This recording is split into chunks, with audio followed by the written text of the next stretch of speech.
¿Qué tal? Buenos días. ¿Cómo debe lucir ese nuevo sistema de pensiones? Y también vamos a hablar de lo que algunos han llamado el parche del parche. De eso hablamos hoy en República. Bueno, sin mayor preámbulo vamos a introducir a nuestros invitados. Esta mañana nos acompañan Rommel Rodríguez de Funde. También nos acompaña María Elena Rivera, investigadora y especialista en el tema de pensiones de Fundaungo.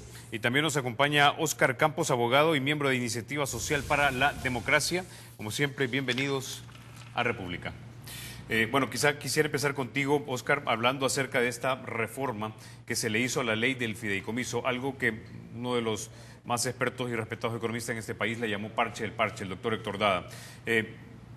Realmente a lo que mucha gente no le cuadra es que esto es básicamente prestarle al que obligué a prestarme para pagarle. Exactamente. Óscar. Sí, no, precisamente desde el año que se aprueba esta ley del fideicomiso de obligaciones previsionales, lo que se hizo fue precisamente eso, abrir una cuenta en una tarjeta de crédito con un determinado financista a efecto de poder solventar, digamos, deudas y procesos de iliquidez que tenía el Estado en ese momento, a un determinado porcentaje de interés, lo cual se iba a estar, en teoría, pues pagando con fondos del presupuesto general de la Nación, amortizando deuda e intereses año con año. Lo que sucede con esta nueva reforma a esta ley es que se aplica un extrafinanciamiento o una nueva tarjeta de crédito a la que ya se tenía abierta para pagar esta que estaba en mora. Entonces, nos estamos generando de una obligación o extralimitando en el pago para una deuda que tendría que haber sido cancelada o haber sido amortizada conforme a lo que se había establecido en la primera ley. Es interesante, Carlos, recordemos que ya se ha presentado una inconstitucionalidad en contra de este decreto y el diputado Gallegos en esta semana pues estaba hablando de una pieza de correspondencia para poder derogar la ley que acaban de aprobar. Entonces va a ser interesante ver jurídicamente qué va a suceder en la Asamblea con esta pieza de correspondencia y lo que va a suceder en la Sala de lo Constitucional con esta demanda de inconstitucionalidad. Recordemos que ya anteriormente la Sala había sido sometida a que considerara si era constitucional o no el mismo sistema de pensiones y también la ley de obligaciones previsionales. Entonces estamos a la espera pues jurídicamente de ver qué va a resolver la Sala y ojalá pues esto nos ayude también porque no creemos que sea viable estarse endeudando más de lo que ya está endeudado el país. Ahora, entiendo, Rommel, que el argumento que se utilizó sobre que si no se aprobaba este mecanismo no se iban a poder pagar pensiones era, en el mejor de los casos, impreciso. Es decir, sí se podía pagar pensiones, es decir, la jubilación de las personas, porque esto es básicamente una manera aparte de agarrar el dinero, que es prestárselo al fondo de pensiones. Esto era básicamente para la amortización, o dicho en palabras más sencillas, la cuota cuatrianual que le toca al gobierno pagar en concepto de lo que ya prestó. Exacto. Sí, recordémonos que, como bien explicaba el compañero, el fideicomiso de obligaciones previsionales, gracias al fideicomiso, ¿verdad? Anteriormente lo hacía el Banco Multisectorial de Inversiones, ahora lo hace Bandesal, emite certificados de inversión previsional, ¿no? Que obligatoriamente, digamos, bajo condiciones particulares, deben de comprar las administradoras de fondos de pensiones con los recursos de los cotizantes activos, ¿verdad? De las personas que están cotizando día a día, para que ese recurso llegue a las oficinas del ICE y el IP para que ellos posteriormente puedan pagar las pensiones y las jubilaciones de los pensionados del sistema antiguo, ¿no?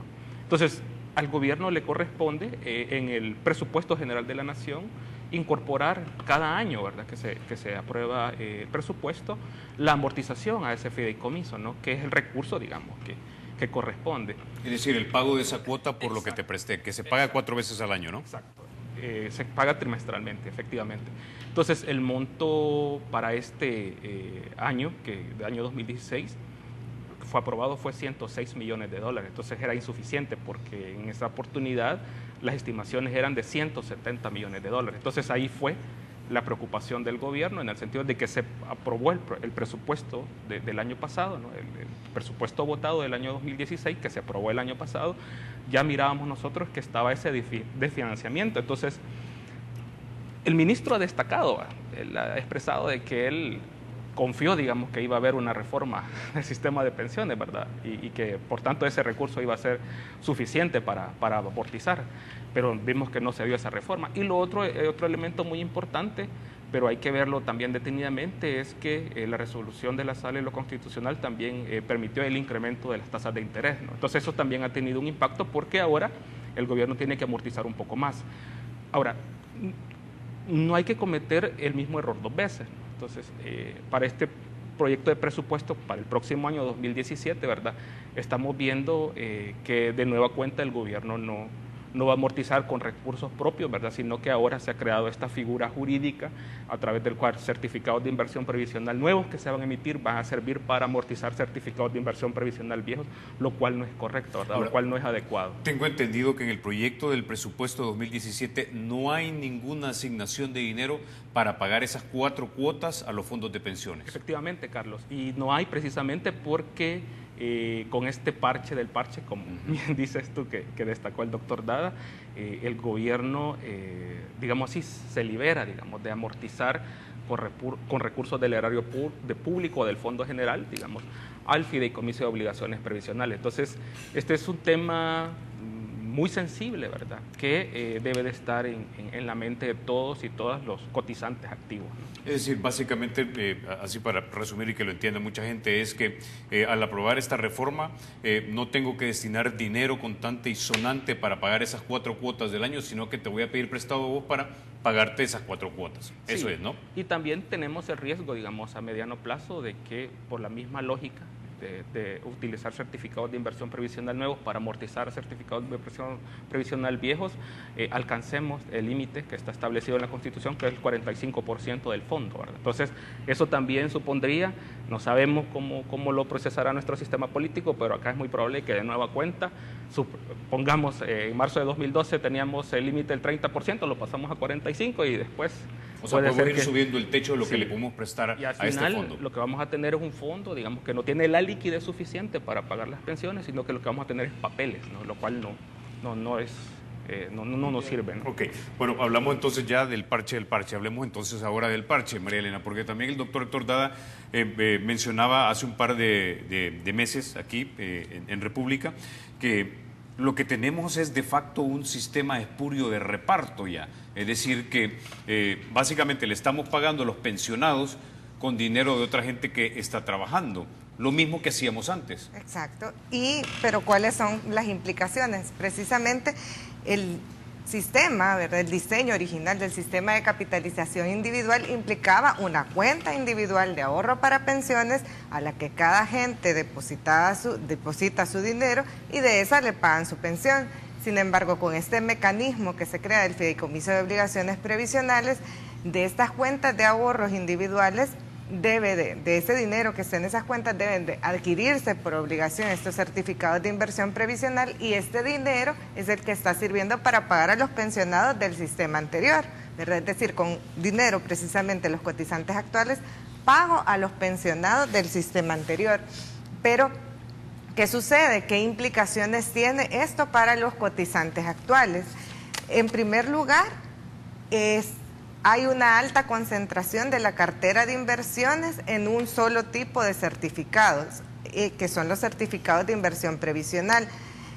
Antes, con el agravante, y aún, ¿verdad? Todavía no es una tasa de interés alta, sino que con el agravante de 2008 hasta el año pasado, que tenían una tasa de interés bastante baja que no superaba el 2%, ¿verdad? Porque estaba atada a la tasa LIBOR más una sobretasa de 0.75. Por lo tanto, más de la mitad de los ahorros de los cotizantes, cercano casi al 60%, estaban invertidos en un tipo de instrumento que tenía poco rendimiento, poca ganancia. Por lo tanto, como sabemos que nuestro sistema depende de las cotizaciones que yo hago mes a mes, y de la tasa de interés que estas cotizaciones ganan, estos ahorros de los cotizantes no estaban ganando el suficiente, ¿verdad?, dinero, por lo tanto pueden significar en el futuro unas pensiones bajas, porque es un menor monto el que tengo acumulado, y riesgo de pobreza en la vejez. Y se agrava precisamente este parche, se agrava con este parche del parche porque, como bien lo mencionaba Rommel, ¿verdad? Poco a poco he ampliado los destinos que tengo de este dinero que recaudo con los certificados de inversión previsional y por lo tanto muy probablemente de forma más rápida voy a llegar a este límite que se ha establecido del 45% y se van a ver en la necesidad, ¿verdad?, probablemente de reformar este límite si no se hacen otras reformas que ya pasan, ¿verdad?, por una revisión de toda la situación fiscal en el país.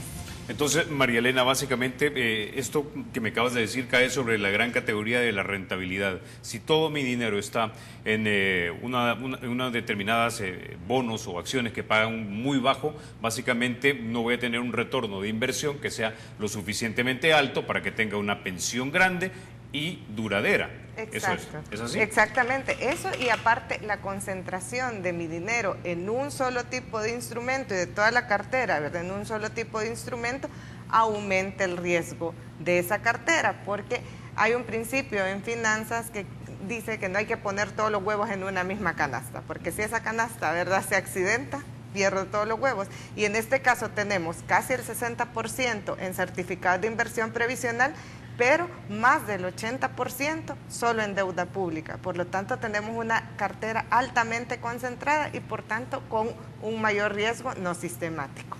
Entonces, hablando del parche, el fideicomiso nunca debió haber existido. Es decir, eso fue un mecanismo político para solucionar un problema político. Pero eso no debería haber existido porque básicamente te pervierte la naturaleza en sí del sistema que se había creado en 1996. ¿Es así?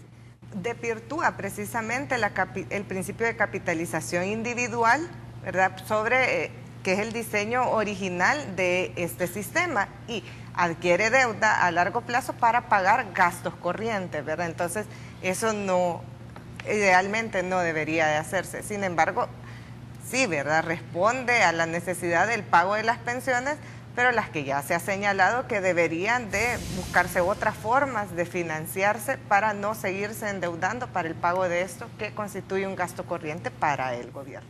Ahora, lo que la gente tiene que entender es que si se presta es porque el Estado tiene la obligación de pagar las jubilaciones a las personas que cotizaron por muchos años del sistema público. Exacto. Y de alguna manera tiene que hacerlo. Entonces, aquí caemos en el otro punto, Oscar, y es que esto de hecho sí es un problema fiscal porque es deuda del Estado, que tal vez no es deuda soberana porque no se lo pediste prestado a alguien de afuera, pero se lo estás pidiendo a gente de adentro, que sí, debería ser más grave para mí, ¿verdad? Entonces sí es un problema fiscal. Una cosa es el problema técnico de ver cómo diseñamos un sistema de pensiones que responda a la realidad nacional y al objeto de que las pensiones sean dignas y que haya cobertura, pero otro también es el punto de que hay que pagarlos, y ese sí es un problema fiscal. Sí, la verdad que sí.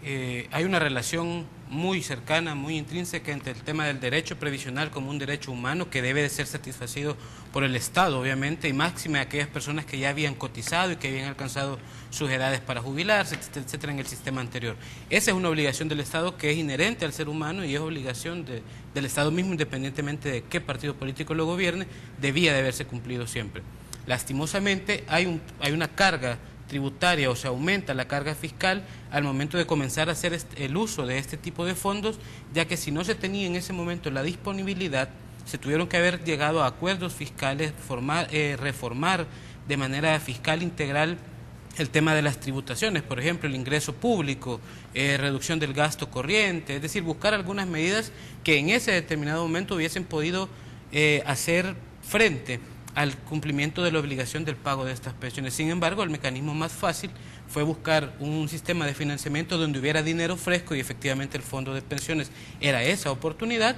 Incluso sale contradictorio, el FMLN en esa oportunidad pues obviamente se opuso, no votó por esa reforma, pero hoy está justificando por qué se debe de hacer, y se justifica en base a que aquellos lo hicieron en el año en el 2006. Entonces creo yo que aquí hay que hacer un análisis muy objetivo, en el sentido que no solamente se trata del tema de pensiones per se ahorita, se trata de un tema también mucho más grave que tiene que ver con la fiscalidad del país. No podemos estar endeudándonos nuevamente para cumplir una obligación si al final, como decía Rommel, le decía la licenciada María Elena, no vamos a tener después la capacidad de pago, vamos a tener papeles sobre papeles y eso pues al final no nos va a resultar en nada. Entonces hay que sentarse, creo que hay que hablar sobre el tema de una reforma integral fiscal y muchas de las instituciones, pues Fundaungo ya lo mencionaron en la Asamblea Legislativa, esta reforma que se presentó, o el proyecto de reforma que se presentó, tiene un enfoque solamente de tratar de paliar la situación fiscal actual, llevar dinero fresco al Estado para terminar sus obligaciones en los próximos años, pero el problema va a seguir existiendo siempre más adelante. Entonces hay que sentarse para hablar sobre ese tema. Ok, antes de hablar de cómo debería lucir esto y las diferentes categorías que deberían analizarse, Rommel,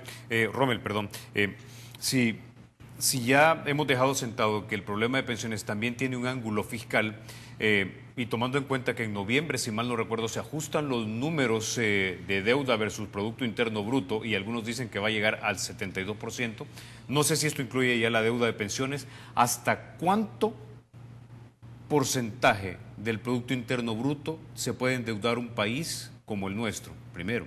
Y segundo, ¿hasta cuánto técnicamente es viable endeudarse con un fondo de pensiones? Ahorita ya subimos el techo a 45%. Sí, bueno, según los criterios internacionales, en estudios preliminares del Banco Mundial específicamente, nosotros sacando pensiones, ¿verdad? Es decir, únicamente la deuda del sector público no financiero para un país, una situación relativamente estable, solvente de deuda, deberíamos de andar en una ratio del 40%, digamos, de la deuda del sector público no financiero como proporción del PIB. Ahora, debido a la reforma del sistema de pensiones que se materializó en 1998, aunque se aprobó la ley en 1996, nosotros somos un país, digámoslo así, en el contexto internacional bien particular, porque incluso los que nos dedicamos al análisis de las cuentas fiscales sabemos que existe la deuda con pensiones, la deuda sin pensiones, y cuando manejamos nuestros datos también, como tú quieres el déficit fiscal, ¿lo quieres con pensiones o lo quieres sin pensiones, no? Pero sacando el tema de las pensiones, nosotros deberíamos de andar un poco, digamos, oscilando alrededor del 40% del PIB. Entonces, sabemos que debido al impacto de la gran crisis financiera mundial en nuestro país en el año 2009, ¿no? Esta ratio aumentó aproximadamente entre 9 y 10 puntos. Y si a eso nosotros le añadimos de que en los últimos años ha crecido considerablemente la deuda por pensiones, entonces eso hace que nosotros hayamos llegado ahora alrededor del 60-61% del PIB. Nosotros estimamos que vamos a cerrar alrededor del 61% del PIB. Cuando viene este dato, digamos, de que las cuentas del Producto Interno Bruto, según el Banco Central, se van a ajustar, este 70 o 72 que se habla, nosotros creemos que 70, ¿verdad?, incluye ya el tema de las pensiones, ¿no? Entonces es una presión muy grande. Yo creo que no es necesario porque hay algunos economistas, incluso algunos de ellos están en el gobierno, yo no voy a decir nombres, ¿verdad?, que han hecho estimaciones que, por ejemplo, no es el Producto Interno Bruto el que hay que tomar en cuenta, sino que el ingreso nacional bruto disponible, ¿verdad? Porque eso realmente hay que incluir el flujo de las remesas para ver la relación que hay con la liquidez.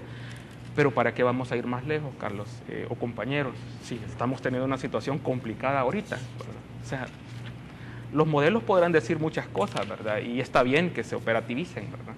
Pero la realidad muestra otras cosas, ¿no? Y vemos las personas que están presionando en las calles, ¿verdad?, por problemas de liquidez, vemos demandas de los médicos, vemos demandas de los maestros, ¿verdad?, de los veteranos, de los policías, ¿no? Y tenemos a la par, digamos, que este servicio de la deuda previsional va creciendo, ¿no? Entonces, como bien decía acá María Elena, ¿verdad?, como bien decía acá el compañero, es necesario que nos sentemos a dialogar, ¿verdad?, porque no estamos creciendo fuertemente, los recursos en el presupuesto son limitados, ¿verdad?, y las demandas sociales se están incrementando, pero también hay que honrar este servicio de la deuda pública por pensiones. Entonces, esto es un problema concreto, ¿verdad?, real, ¿verdad?, no son cifras inventadas, ahí están los números, ¿verdad?, y la gente lo demuestra en las calles cuando se levanta, ¿verdad?, también. Hay personas que han tenido sus retrasos en el pago de pensiones, ya sea en el sistema antiguo del ICE y el INPEP, ¿verdad?, ha habido retrasos, como también las personas que cotizaron al ITSFA. Entonces, el momento es ahora de sentarse a dialogar y de discutir, ¿no?, más allá de las estimaciones, de los números que entiendo yo, ¿verdad?, y que un número te puede decir, todavía soportamos, ¿verdad?, todavía nos queda un monto, ¿verdad?, pero el problema son los flujos de liquidez que hay en el día a día. Entonces, nosotros estimamos, por ejemplo, solo para estos últimos meses que lo que corresponde en vencimiento de letras del Tesoro, ¿verdad? Lo que corresponde en vencimiento de bonos del Banco Central de Reserva. En estos próximos meses es una cantidad considerable de recursos, y ya el día de ayer decía el ministro de Hacienda que la recaudación estimada para este ejercicio fiscal no está llegando, está por debajo de 300 millones de lo que ellos habían presentado. O sea, cuando ellos votaron el presupuesto, ¿verdad? Los diputados y diputadas de la Asamblea Legislativa. Entonces, tenemos problemas serios, ¿verdad? Y creo que en este momento complicado, con las dificultades que hay que sentarse a platicar en serio, digamos, y construir una propuesta de reforma que aborde tanto el tema fiscal como el tema de las pensiones. Es decir, así para ir recapitulando y para que nos entiendan en casa, si actualmente con un 70% de deuda versus el PIB estamos viendo problemas de liquidez para pagarle a los maestros el escalafón, a los médicos, estamos viendo problemas con los policías, estamos viendo que no hay entrega del FODES, no podemos seguir endeudándonos más. Sí, y yo me iría más con la disculpa aquí de los compañeros que les quito un poquito de su tiempo. Yo quisiera ir un poquito más lejos. Usualmente estos modelos, digamos, macroeconómicos, que a veces pueden dejar tranquilos a algunos, ¿verdad?, no toman en cuenta un elemento muy importante que nos caracteriza a nosotros como país y que ya ha sido destacado en informes internacionales, y es que somos un país políticamente bastante polarizado. Entonces, el componente político, lo que tiene que ver la economía política del presupuesto, este proceso de reforma del sistema de pensiones al cual no llegamos a acuerdo, ¿verdad? Esto no está modelado en ningún, valga la redundancia, modelo macroeconómico. Entonces, muchas personas, como te vuelvo a repetir, dicen, no, pero si nosotros medimos la deuda no como proporción del Producto Interno Bruto, sino que como el ingreso nacional bruto disponible, entonces, y recordemos que vienen alrededor de 4.000 y pico millones de remesas al año, entonces hay suficiente liquidez, ¿verdad? Bueno, si se atienden a esas cifras, está bien por ello, ¿verdad? Por ellas. Pero lo que estamos viendo ahorita son problemas concretos que los expresa el señor presidente de la República, los expresa el ministro de Hacienda, ¿verdad?, los expresa el secretario técnico de la presidencia, lo viven los diputados, los pensionados, ¿verdad? Entonces, los maestros, entonces hay que solucionarlo, ¿no? Okay. Hay que dialogar. Con ese, Eros, vamos a la pausa y cuando regresemos vamos a hablar entonces ya exactamente acerca de cómo debería de lucir entonces un nuevo sistema de pensiones. Ya volvemos. Gracias por continuar con República. María Elena, vámonos entonces a una de las primeras grandes categorías, que es la administración de los fondos de pensiones. ¿Quién los administra? ¿Es privado o es público o es mixto? Y yo sé que esta categoría es contenciosa porque tiene que ver con la acumulación o no de riqueza de un sector o no, ¿verdad? Entonces, si el sistema de pensiones privado en este momento puede ser salvado, puede ser corregido, porque dependiendo a quién le preguntes, si eliminas el fideicomiso, le das suficiente disponibilidad para que inviertan en diferentes bolsas de valores alrededor del mundo, pueden lograr una rentabilidad tal que podrías tener pensiones altas que te duren por mucho tiempo. Pero ¿es esto cierto o parcialmente cierto o nada de cierto? Bueno, desde un enfoque también de seguridad social y más amplio, tenemos que tomar en cuenta que a pesar que se mejore el sistema actual que tenemos, el sistema actual solo tiene una cobertura del 24.3% de la población económicamente activa. Por lo tanto, las necesidades de seguridad social de toda la población, aunque tengamos el mejor sistema, ¿verdad?, no van a ser solucionadas, no van a ser atendidas ni solventadas, porque tenemos a una mayoría de la población por fuera de este sistema. Sin embargo, como mencionaba, el punto de la administración actualmente es administrado por las administradoras de fondos de pensiones, ¿verdad?, que son instituciones de carácter privado que se encargan de administrar y pagar las pensiones. Sin embargo, con la modificación, ¿verdad?, o la propuesta de reforma que elaboró el gobierno y que se estuvo discutiendo a inicios del año, esto se propone cambiar, ya que no solo habría un pilar, se le llama, ¿verdad?, o esta parte de capitalización individual privada, sino que también las pensiones serían pagadas de un fondo de reparto, que sería otro pilar. En la ley se establece que lo administraría el Instituto Nacional de Pensiones, pero la ley es poco clara acerca y no detalla mucho sobre la creación de este instituto. Obviamente sería de carácter público. para administrar este fondo de reparto. Pero la parte de capitalización privada, ¿verdad?, la seguiría administrando las administradoras de fondos de pensiones, por lo tanto sería de carácter mixto, como ya se mencionó, público-privado, y permitiría probablemente hacer mejores inversiones por el lado de la parte privada o del pilar privado, y estaría funcionando este pilar de reparto, pero no toca aspectos esenciales como la cobertura, que consideramos que es el principal problema que tiene el sistema de pensiones. María Elena, digamos que esa es otra de las grandes categorías que tienen que tratarse, la cobertura, porque tenemos un gran nivel de informalidad, pero el punto de mi pregunta es, si el sistema privado, ¿qué nivel de rentabilidad debería de tener ese dinero que vos invertís, ya sea en la Bolsa de Nueva York, en la de Hong Kong o donde tú quieras, para que tú tengas una pensión lo suficientemente alta y te dure por lo menos 25 años? Sí, no hay una regla, ¿verdad?, de dedo. Sin embargo, de las cosas que se recomiendan, ¿verdad?, en base a la experiencia internacional, uno, la diversificación, ¿verdad?, la posibilidad de tener inversiones en diferentes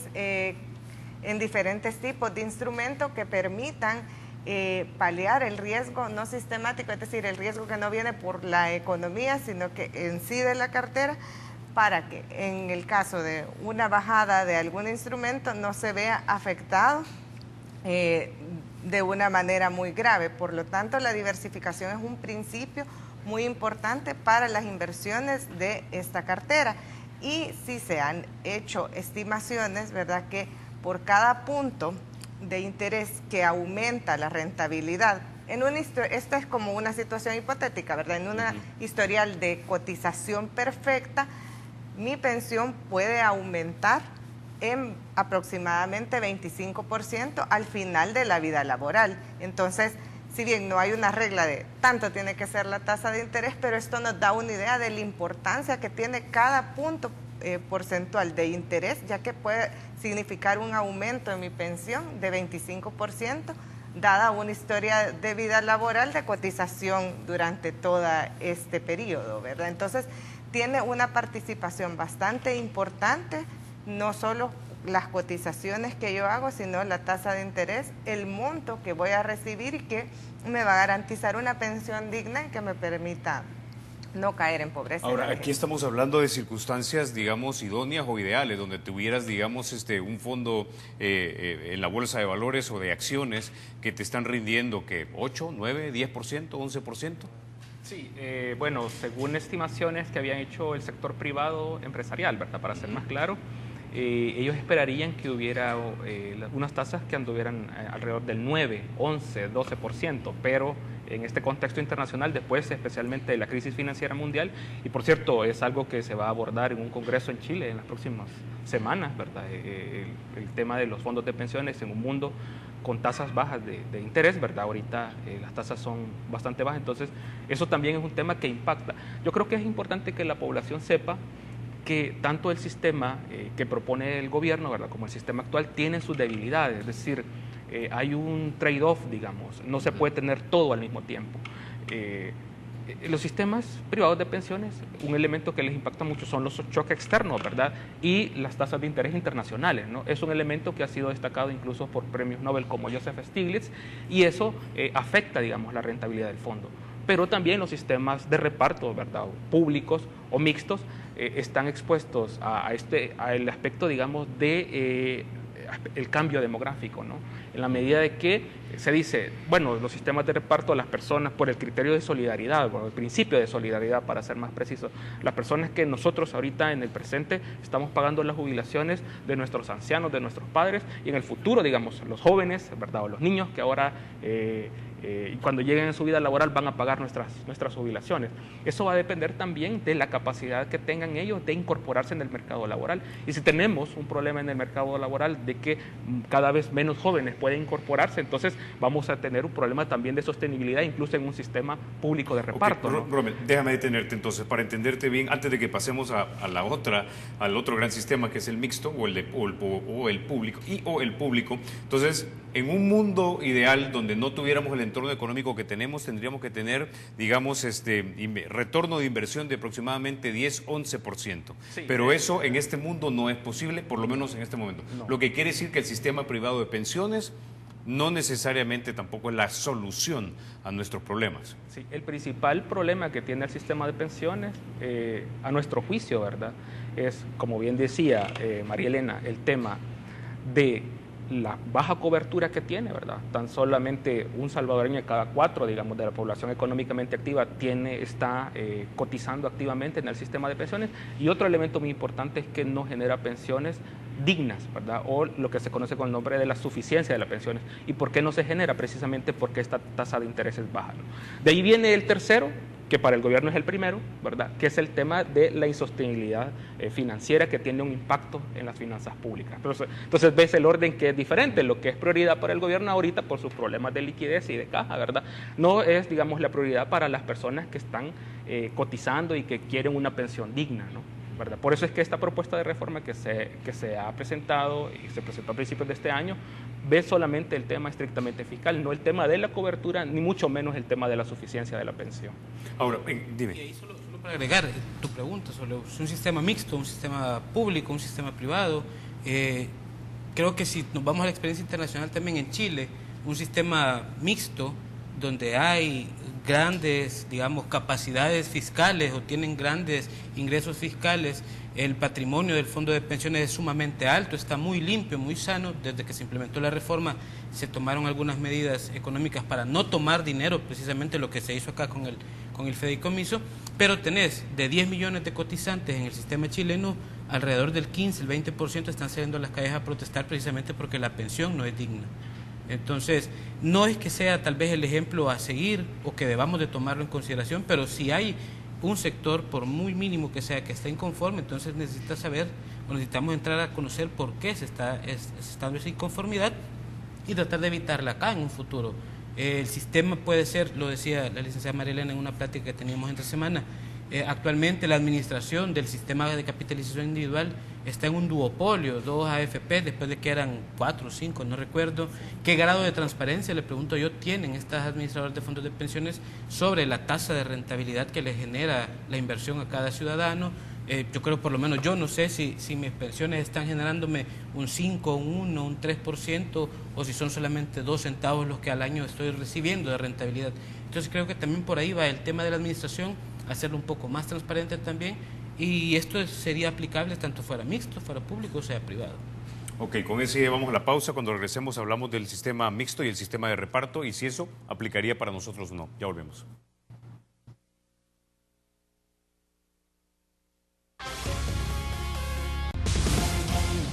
Gracias por continuar con República. Bueno, quiero sacar unos datos en este momento, María Elena. En este país tenemos potencialmente 2.507.000 cotizantes, porque esos son los afiliados, pero solo tenemos 662.000 cotizantes, es decir, todavía tenemos una gran brecha de personas que podrían estar aportando al sistema, ya fuera privado o público, para poder estar poniendo la plata para la gente que se está jubilando. Entonces, lo que esto me deja ver que es un reflejo del tipo de economía que nosotros tenemos en este país, que es altamente informal. Si mal no recuerdo, son 7 de cada 10 empresas las que son informales en este país. ¿Y por qué es importante esto? Porque a la hora de las horas, según he escuchado de expertos como el señor César Villalona, he escuchado también a René Novelino diciéndome lo siguiente. Villalona dice que necesitamos por lo menos 6 cotizantes por cada jubilado. Ese es el potencial que tenemos. Pero don Novelino me dice que tenemos 4 por 1. Si lográramos llegar a 200.000 en estas cifras de afiliados y cotizantes, podríamos tener un fondo con buena liquidez. Entonces, en ese punto me planteo yo, ¿deberíamos tener entonces un sistema público de reparto? Es decir, porque tenemos más jóvenes que viejitos. Bueno, hay que tomar en cuenta también que eso es la situación actual. Como ya mencionábamos, estamos en una etapa de transformación demográfica, es decir, debido al descenso de las tasas de natalidad, también estabilización de las tasas de mortalidad, ¿verdad?, hemos llegado a una etapa de bono demográfico, es decir, que hay una mayoría de personas con edad de potencialmente activas o edad de trabajar, en comparación con personas menores de 16 años que están en edades potencialmente inactivas, es decir, que no trabajan, y mayores de 60 años que también son edades inactivas. Por lo tanto, en este momento en que hay una mayoría de población que está con la fuerza laboral y que puede trabajar y cotizar para una jubilación, ya sea en un sistema de reparto o en un sistema privado, por decirlo así, no habría problema para el financiamiento o la sostenibilidad de un sistema de esas características. Pero hay que tomar en cuenta que esto rápidamente va a ir cambiando y aproximadamente en el año 2045-2050 se cierra este bono demográfico, o va cambiando este panorama que tenemos con una mayoría de población en edad de trabajar, y va a ir presionando cada vez más la población adulta mayor, que se va prácticamente con respecto al 2010 a duplicar. En el 2010 era cerca del 10% de población adulta mayor, y en el 2045-2050 va a representar casi el 20%, es decir, mayor parte de la población va a tener una edad mayor de 60 años con la demanda de una pensión, y no solo de pensión, sino que de seguridad social en sí también, con acceso a servicios de salud. Sabemos que la morbilidad es mayor en edades mayores, ¿verdad?, en edades adultas.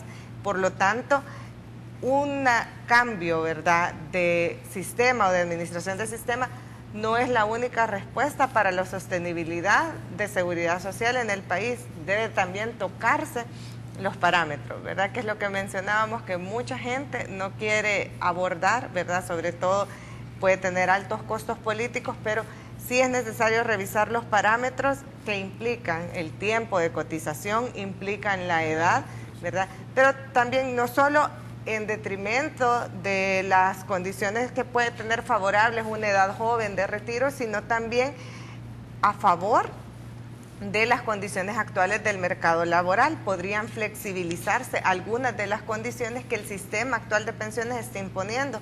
Por ejemplo, los 25 años de cotización continuos o discontinuos. Ya se han hecho estimaciones, ¿verdad?, con proyecciones y con datos también administrativos, es decir, tal cual como está actualmente el sistema de pensiones, y sabemos que de ese 25% que hemos mencionado que tienen cobertura del sistema de pensiones, es decir, que son cotizantes activos, solo el 40% de ese 25% va a ser capaz de alcanzar estos 25 años continuos o discontinuos. Es decir, de estos 660,000, aproximadamente unos 280,000, digámoslo así, a grosso modo, van a poder tener una pensión a lo largo del resto de su vida. Exactamente, porque los demás no alcanzan a cumplir con este requisito, que es un requisito bastante estricto de los 25 años de cotización continua o discontinua. Y porque no lo alcanzan a cumplir, la ley establece que a lo único que tienen derecho es a la devolución de saldo. Y ya se ha mencionado la devolución de saldo, ¿qué implicaciones tiene?, ¿verdad? No solo el hecho que si me devuelven todo el dinero que yo he acumulado, depende ya de mis capacidades de administración, por lo tanto no estoy recibiendo una pensión durante mi periodo de jubilación, sino también pierdo este derecho al seguro social, porque el seguro social me lo descuentan de mi pensión cuando yo ya soy pensionado. Okay. Ahora, María Elena, para no lucir como que de repente nos estamos quedando sin opciones, porque en el mundo ideal que nos planteaba Rommel, tendríamos que tener fondos de pensiones del 12% para decir que vamos a tener una pensión, digamos, más alta. Y aún así, esa pensión se va a acabar en un momento dado, porque es tu ahorro y se acaba cuando se acaba. Pero por el otro lado, dices que el sistema público tiene digamos, la debilidad de la demografía. Entonces implicaría eso que a la par de subir los parámetros, que es decir, lo que paga mi empleador, lo que pago yo, la edad en la que me retiro, porque nos morimos más viejitos también, los años que voy a cotizar y los beneficios que me van a dar, habría que ver paralelamente una política de incentivación de la natalidad. Es decir, cuando se creó el sistema de seguridad social en este país, las mujeres tenían casi 5 hijos, ¿verdad? Hoy hemos bajado a 2 o 1 punto y algo, no llegamos ni a 2. Entonces, si queremos tener un sistema que ya sabemos que no puede ser enteramente privado, y si lo queremos público, tienen que haber jóvenes para cotizar para los viejitos, tenemos que tener entonces más hijos, ¿o no? No, políticas de población quizás, ¿verdad? No tienen mucho sentido también en el contexto del mercado laboral que tenemos, aunque nazca más gente y se pueda llegar a ver en algún momento mayor gente en edad de trabajar, no tienen la oportunidad de incorporarse al mercado laboral y mercado laboral formal, que es el que en efecto va a contribuir a la sostenibilidad de este sistema, ¿verdad? Entonces, sí, parece como que sí, estamos sin opciones, sin embargo, es necesario hacer estas reformas en este momento, que algunas pueden parecer duras, pero que van a garantizar y que todos los sistemas de pensiones en el mundo, ¿verdad?, internacionalmente, hacen estas reformas que pueden resultar también impopulares, pero es necesario que se revisen los parámetros, pero no solamente en términos de la sostenibilidad del sistema, sino también a la luz del mercado laboral, porque muy probablemente este tipo de seguridad social que tenemos muy atada a lo laboral y a lo laboral formal, no va a ser posible, por muchas reformas que se le haga, que le dé respuesta a todos los salvadoreños trabajadores, ya que se necesita quizás flexibilizarse y buscar otras formas de proveer esta seguridad social, por ejemplo, en el sector informal, ¿verdad? Ya se han mencionado muchas veces estas experiencias, por ejemplo, en Uruguay, que existen del monotributo, ¿verdad? Que es una forma más simplificada y a menor costo de brindar, por una parte, cobertura de seguridad social a todas estas empresas con un solo pago en el que se hace, ¿verdad? Una especie de pensiones está planteando. Bueno, exactamente, ¿verdad? Que este monotributo cubre la seguridad social, pero también una parte fiscal, ¿verdad? Entonces, estas son algunas de las opciones, hay muchas más opciones también de imprimirle solidaridad al sistema, sea al sistema privado tal cual está, que se pudiera mejorar, o a un sistema mixto que, como ya mencionamos, no va a dar solución a todas las necesidades de seguridad social de la población. Ok, entonces, Oscar, eso quizás es lo que debería ser. ¿Qué es lo posible en nuestro país? Es decir, la solución probablemente no le va a gustar a muchos. Probablemente tendremos un sistema mixto en este país, pero también le van a tener que decir a la gente, mire, va a tener que cotizar más, le vamos a subir la edad de retiro, va a tener que cotizar más años y los beneficios puede ser que no sean tan altos. Sí, creemos que son temas que se deben de comenzar a abordar en una discusión sincera de cara a la ciudadanía, independientemente del partido político o del gobierno que se encuentre de turno. Se deben de comenzar a tocar estos puntos, ya que vienen también, como te decía hace un momento, atados al tema de una responsabilidad fiscal. Es decir, si ampliamos la base de contribuyentes o que ingresan a un sistema formal para declarar sus impuestos, esto primero le genera más ingresos al Estado a través de los tributos, pero también le podría generar más ingresos al sistema de pensiones para poder tener una mayor liquidez. La gente está deseosa, obviamente, de esta información. Lastimosamente, nosotros hemos visto desde la ISD que la información se maneja en muchos aspectos meramente técnicos y no le llega a la ciudadanía, a la gente que está cotizando, a la gente que se va a pensionar próximamente o incluso a los que están comenzando su etapa laboral. La información no le llega clara. Se habla de reformas al sistema de pensiones, pero no se le explica por qué este sistema de pensiones necesita ser reformado. Y como tú muy bien lo preguntas, tal vez no hay un sistema perfecto que pudiéramos tomar como ejemplo y es utópico empezar tasas de retorno tan altas y pensiones, pero al final hay que hablar de los puntos que a la ciudadanía le interesan. Si es necesario tocar el tema de la edad de jubilación, hay que hacerlo. Si es necesario ampliar la base de los contribuyentes o de los que cotizan, hay que ver la manera de cómo el Estado puede hacerlo. El tema de la cantidad que uno aporta a su pensión, cuánto le genera la administración de los fondos de esta pensión. Por ejemplo, si me están cobrando las AFP 2%, 20% para manejarme los fondos, pero mi rentabilidad es el 5%, entonces estoy perdiendo en lugar de que me estén dando más rentabilidad. Entonces, todos estos puntos hay que llevárselos a la gente y es por eso el debate que la sociedad civil, los políticos y los actores económicos deben de sostener de manera franca para que la ciudadanía esté enterada. Ok, bueno, se me acaba el tiempo. Tengo un minuto, Rommel, pero tienes la última palabra. Sí, yo solo dejar este mensaje a todos los amigos y amigas televidentes, que nos metamos todos y todas en este tema, porque es algo que va a tener un fuerte impacto, digamos, en nuestra vida futura, ¿no? Nosotros, como Fundación Nacional para el Desarrollo, nos pueden buscar, ¿verdad?, para hablar de este tema, y siempre estamos anuentes a esta problemática, ¿no? Que es necesario abordar con la franqueza, ¿verdad? Porque muchas veces se dicen las cosas que a uno no le gusta, como cuando uno va al médico, ¿no? Y le dice, mire, usted tiene esto, ¿no? ¿Verdad? Y eso se quita solamente con este medicamento, y si a usted no le gusta, ¿verdad? Entonces se me muere si a usted no le gusta, ¿verdad?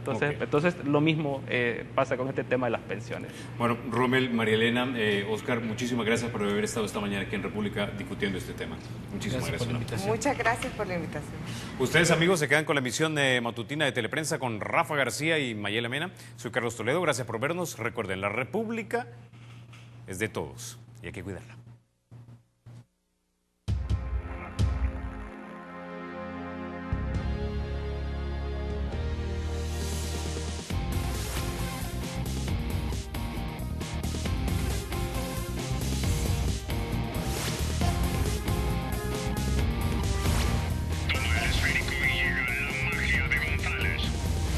Es y será siempre libre e independiente, y no será jamás el patrimonio